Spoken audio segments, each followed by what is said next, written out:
We talked about the guys that I am higher on than consensus. Now it's time to talk about the guys that I am lower on. I don't hate these guys. I promise I don't really. Seriously. It pains me to put some of them on this list. It might be their coach, it might be their usage. If you disagree with me, jump in the comments and let me know why. But who terrifies me in 2026? This one pains me because there's a reality in which Jaxson Dart takes the Drake May trajectory in year two. Instead of rookie regression, he would move forward in a positive direction after being dealt a rough hand in his rookie season. I was not afraid of Drake May in 2025. We were very pro Drake May over here, people, and it paid off because why be afraid when there was nothing to regress from? It was not the same situation as the Jane Daniels, where he just had far more room to come down. Same thing can apply to Jaxson Dart. Mind you, we never actually saw Jaxson Dart and Malik Neighbors even get a chance to play meaningful time together in 2025. So Dart is automatically getting a clear upgrade in offensive weapons, and especially with the Giants potentially taking an offensive player with their first pick. But here's the problem with applying the Drake May trajectory to Jaxson Dart.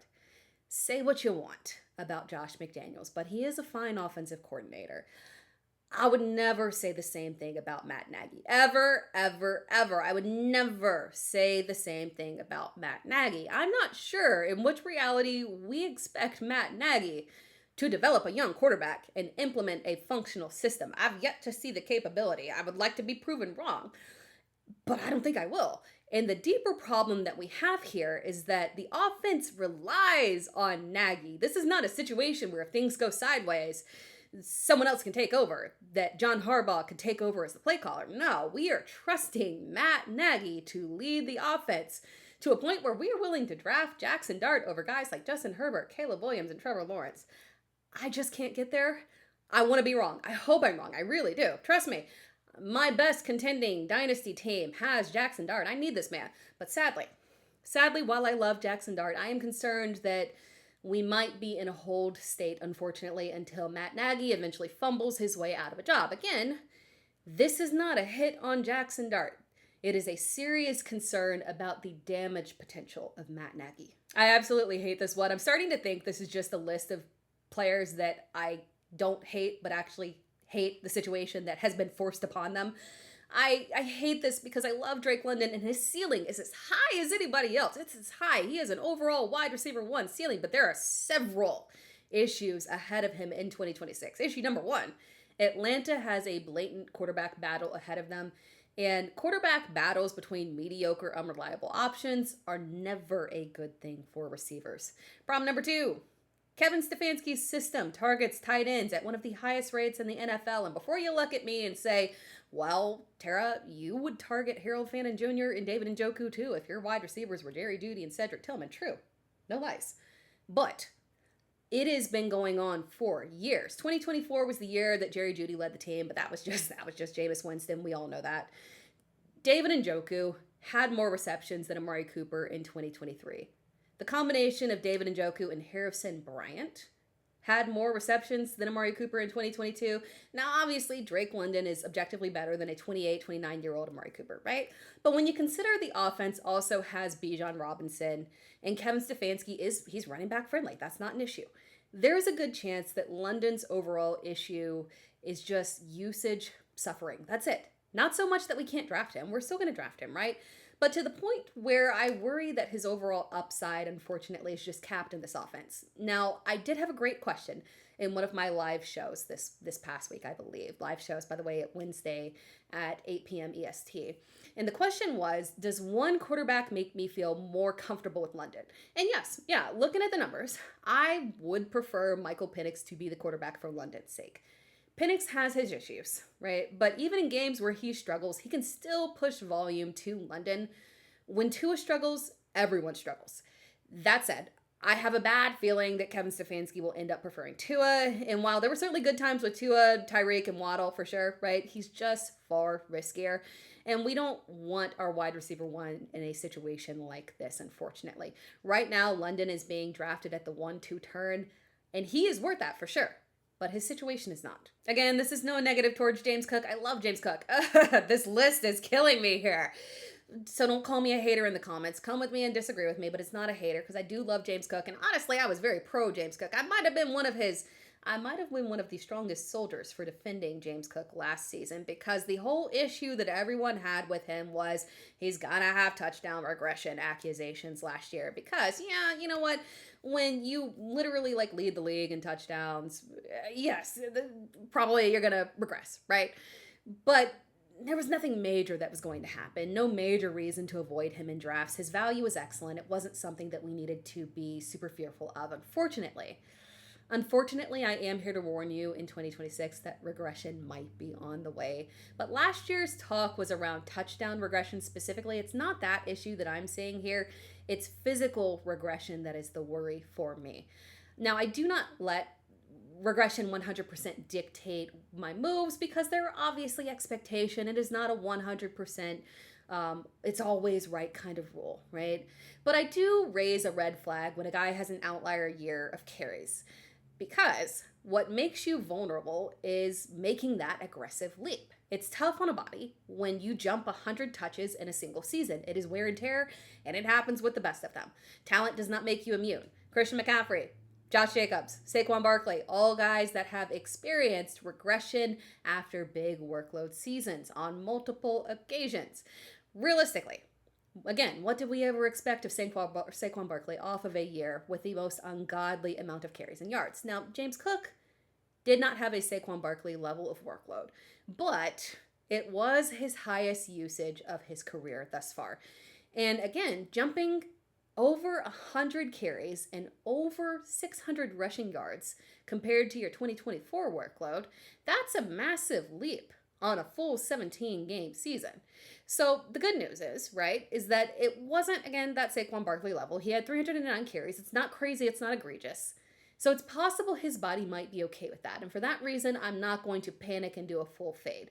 But again, it is relative to his workload. So we might see the effects of him being less efficient, increased lingering injuries. So again, not a fade, but I do have him a bit lower than consensus. I just ask you to be a little bit cautious. Now, finally, a guy that's a little bit different. Again, there's a reality in which Brian Thomas Jr. bounces back to his rookie version and is an absolute steal in fantasy drafts. And right now, his ranking really isn't egregious, but I suspect that when it comes to your actual drafts in August, he will get the benefit of the doubt from a lot of fantasy managers and rise in the rankings, especially once it gets very clear to all of the other fantasy managers who are not locked in and paying attention like you, and realize that Travis Hunter is probably going to be primarily playing on defense in 2026. And then we'll start to get the hype videos from training camp, and everyone's going to get really excited. And all of a sudden, you know, Brian Thomas Jr.'s ADP is going to jump 3 rounds, right? Again, this is not a fade for him. At the right value, I'd be happy to draft him. I just don't think we're going to get that value, unfortunately. And the production that we saw from Parker Washington is real. And we saw plenty of Jakobi Meyers, Brian Thomas Jr., and Parker Washington together, all healthy. And the best fantasy value was Parker Washington. It feels weird saying that I would rather roster Parker Washington than Brian Thomas Jr., but factually, Washington was the better receiver last year. And for the sake of argument, that was in fact a year 3 breakout, which used to be a legitimate thing that we looked for in wide receivers before we got all those crazy rookie breakouts, right? And then we also have the issue of when we look at Brian Thomas Jr., he regressed so badly, and we cannot blame the regression on his usage. We cannot blame the regression on Trevor Lawrence. Brian Thomas Jr. was just flat out shaky and unreliable. That was on him. Jakobi Meyers, clearly probably going to be our safest option here and will likely be the most consistent volume play. Parker Washington will benefit from being more matchup friendly as the other 2 receivers get the tougher coverage. And quite frankly, that's a lot of what we saw last year. And he will also come at a reasonable ADP. Brian Thomas Jr. will have the big value, the big play value, but will be a very risky pick. All right, people, I've been nice, but I'm gonna get a little not so nice on this one. Just FYI, if you don't like a little not niceness, you might want to exit the video. Don't exit the video. You've made it this far. Stick around. This is probably my most drastic difference in rankings in general, and I'm more than happy to be wrong on this one. I just don't think I am. It is perfectly okay to draft a player based on his talent, even though the situation is not good for his target potential. Like, I'm not opposed to that. Make that clear.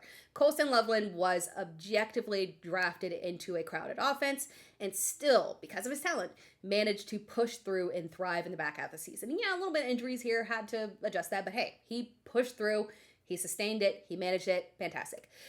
But with Dalton Kincaid, we are going on year 4. Year 4 for Kincaid in the exact same situation that he has been in for 4 years. And he has failed to give us a top 10 season, yet he is being drafted as a top 10 tight end. I don't really see the logic in that one. And you can feel free to jump in the comments and fight me. And I understand that often it does actually take tight ends a little bit longer to develop. So that would not be odd for him to suddenly pop up and have a top 5 season, right? But there are so many things working against Dalton Kincaid here, and it is tough to keep track of them at this point. Issue number 1. The head coach is changing to a guy that has had control over the offense for years now. Matter of fact, there were a total of 10 games in Dalton Kincaid's career when he was a rookie before Joe Brady took over as the offensive coordinator. Nothing is changing on that end. And to further emphasize the fact that nothing is changing on that end, the Bills extended Dawson Knox. That's not a good sign, unfortunately. It's not fantasy relevant for us, but he does pick away at that overall upside and potential for Dalton Kincaid. But something actually is changing. This is issue number 2. The Bills recently said that they could look at load management for Dalton Kincaid as a way to tackle issue number 3, which is a known issue. The man has been battling injuries and struggled to consistently stay on the field and has been playing through injuries for 2 straight seasons. Therefore, they're looking at load management to try and help that. Load management. I don't feel comfortable with those words, unfortunately. Issue number 4, DJ Moore. And while obviously I'm not saying jump out there and draft DJ Moore at an egregious ADP, right? Because again, I don't have confidence that the offensive pass volume will change in this offense, regardless of who is being added. But adding a player like DJ Moore never, ever helps anybody else in the mix, right? There's just way too much working against Dalton Kincaid at this point to draft him as a top 10 tight end, particularly when he has had back-to-back seasons of tight end 20 and tight end 30. But we're drafting him as a top tight end, and his peak was his rookie season at tight end 11. I just can't advise it, people. And finally, Bucky Irving. We talked about this in my free agency losers video, so if you want more details, go check out that video. But in short, I won't keep you long. The Bucs retained Sean Tucker, who was sniping Bucky Irving at the goal line, and they added Kenneth Gainwell, who is an upgrade on Rachaad White, and one of the best receiving backs and pass blockers in the league, period. Zach Robinson is the new offensive coordinator. He was Atlanta's offensive coordinator last year. Yeah, that's the same guy that was giving Tyler Algier all those goal line touches over Bijan Robinson. We really want to trust that he's going to make the right decision with Bucky Irving? There's a reason to fear that both Gainwell and Tucker will be very annoying for Bucky Irving's overall upside. He's still a solid back, right? We're not a full fade or anything, but you need to be prepared to draft him at an appropriate ADP, which I think is more like a low-end RB2.